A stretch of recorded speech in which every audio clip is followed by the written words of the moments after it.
Andreas Burgos, and I am the singer and bass player. My name is Liam McKiernan, and I am the one of the founding members, guitarist, and backup vocalist for Saturday Saints. My name is Will Dickerson. I'm the drummer for Saturday Saints. Call me to say you don't need me, and now you don't believe me anymore, but I call you back again. Will and I have known each other since kindergarten, and went to elementary school together, and went to different high schools, and we started playing guitar around, I want to say 1992, 91. Once we went into high school, this was around the time that Nirvana started to come out, and you know, Will was doing his thing freshman year, I was doing my thing, and then we met up in a town called Bronxville, and we just started reconnecting, catching up, and I found out that he had started to play guitar, and at the time I had started to jam with a guy who was in my high school, and we needed a rhythm guitarist, and I said, would you be interested? And he was down to do it. So we started to jam, and I was like, okay, this is coming together, this feels like it could actually be something. And then he told me about this guy that was at his school. He's kind of like a weird dude, and but he had like a great voice. He had a voice that was very much like mature for a 14-year-old. I was in study hall once, and I was I don't know what I was doing, but I heard this this voice from afar singing. I think it was Even Flow or some kind of Pearl Jam song, and it ended up being Andreas Burgos, who became the lead singer to our band. And I went up to him and was like, "Do you sing?" He's like, "Well, I don't know what he said, but he was singing in the moment." I was like, "You want to come over and jam, play in a band?" And that's how it all started. I think it was Friday the 13th, January of 1995. I went in, did one rehearsal. I had so much fun. I could feel the energy with them, and I think from there, I wanted to keep doing it forever. And I think the first song, and these guys can check me on it, I think it was When I Come Around was the first song that we played together as a band.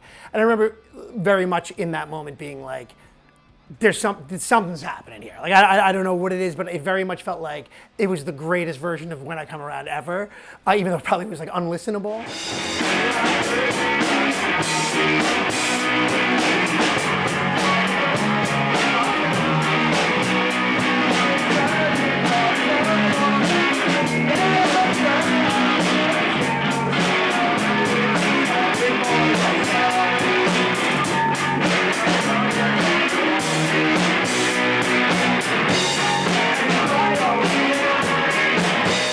But there was a connection there, and there was a confidence in Andreas as the singer, and Will and I connected, and everything just seemed to hit, and I was like, okay, I think this is what it feels like to sort of be in a band at this point. So that was sort of the origin of the three of us getting together. For one reason or another, it never worked out with the drummers, right? Like, we went through a number of drummers, maybe like 3 or 4 or 5 drummers, and it just was never quite a fit.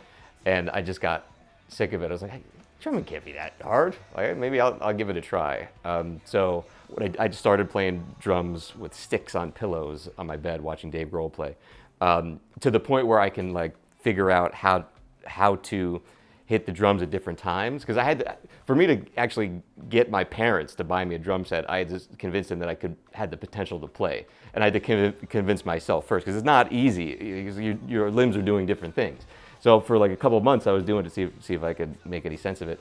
And once I was able to crack it, I was like, oh yeah, my limbs are doing what Dave is doing. I think I could do this on drums. I guilted my parents into getting me a drum set.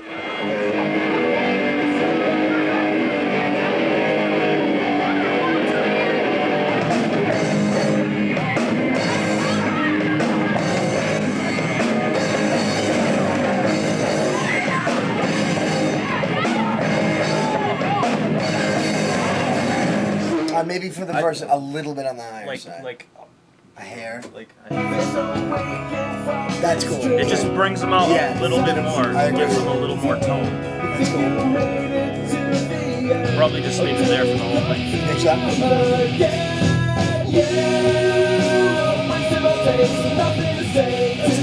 And you leave the backup? Yeah, that's good. I like it. Yeah, I mean, it started out pretty you know, intense and high energy. Obviously, you're in high school and you think the sky's the limit, right? And then we went to college and we kept the band together, but kind of did our own separate things. Then I ended up moving to California for about almost 20 years, 17 years, where I was making movies. When you scan the headlines every day, like we do here on RFL, you often see some of the same themes repeated over and over again, even when the stories change. Take, for example, mental illness, drug abuse, suicide. 3 obviously very personal topics, but for, well, a large portion of this population, they know them all too well. Too often, we lose the personal ways of discussing and even digesting them, which is why we wanted tonight to learn more about a new film called No Alternative, which hits all 3 of those issues and more. This is a film that is inspired by my sister and her struggles with mental illness, specifically borderline personality disorder.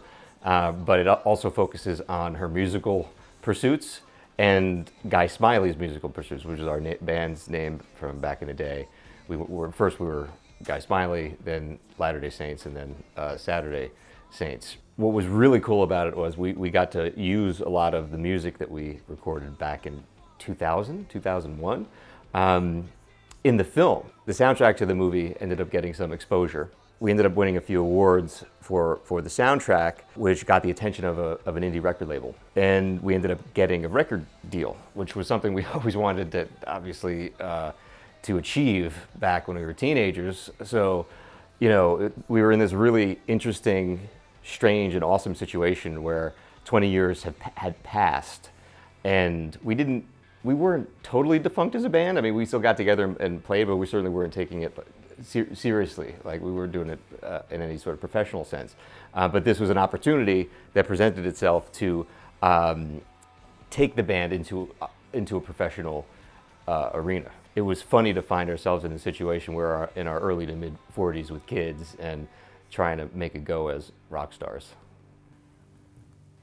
You know, there's something interesting about 25-year-old music that you're discovering for the first time.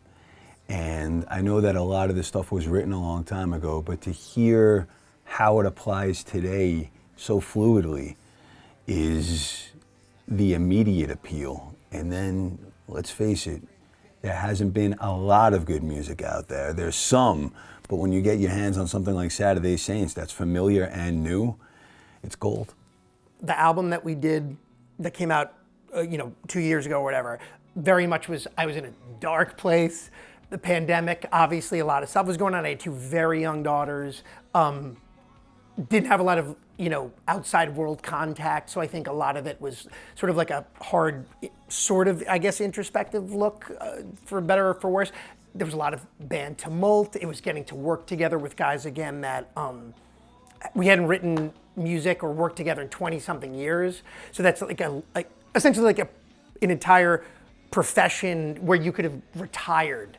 You could have started a job and retired a job on a pension at that point. So to go back in, at a mindset like that, where guys have lived full lives, it's tough.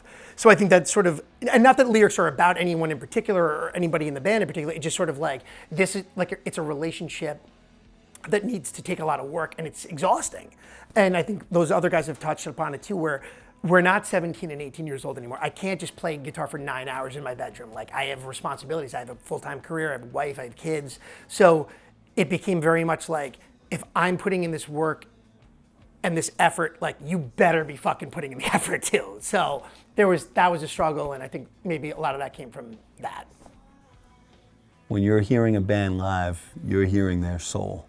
When you hear a record, it could be take number 6,000 spliced together with take number 3. You will always hear a band's authentic self on stage. And when you're in that crowd, it's family. Everybody, you don't know the guy sitting next to you, but you know the same words to that song. And he has a story about how he got into it and what it means to him, and you have yours, and it's a shared collective love.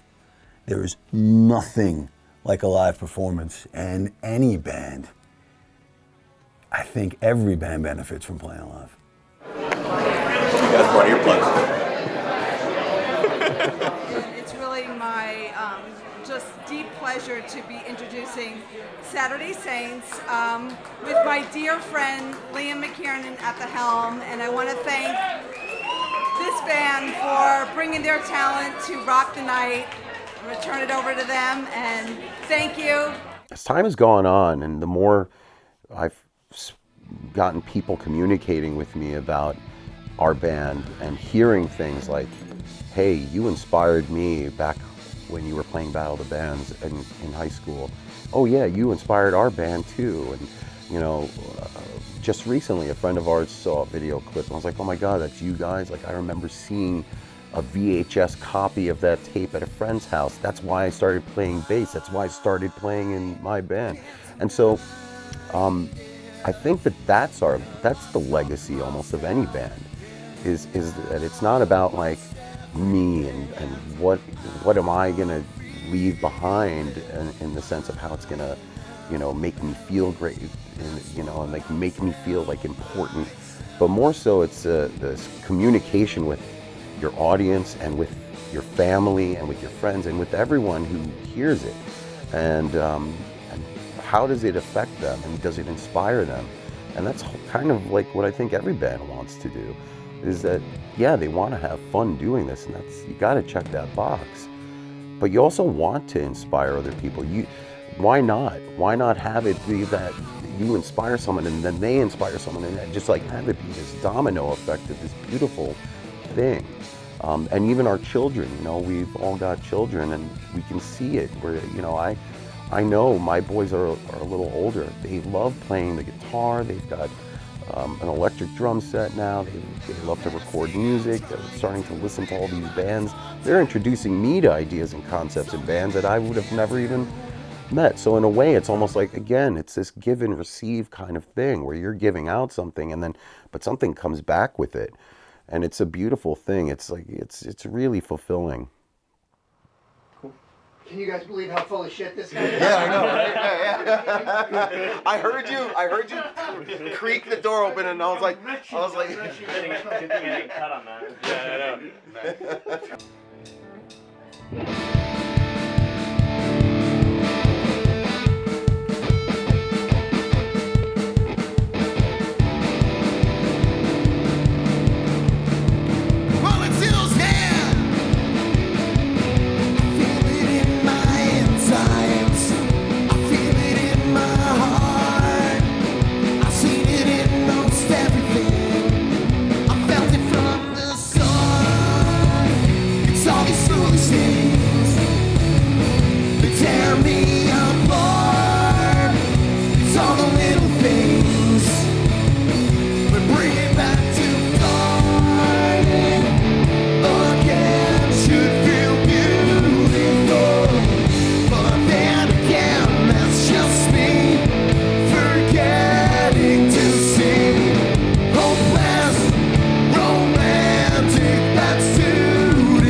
Should we bring it on?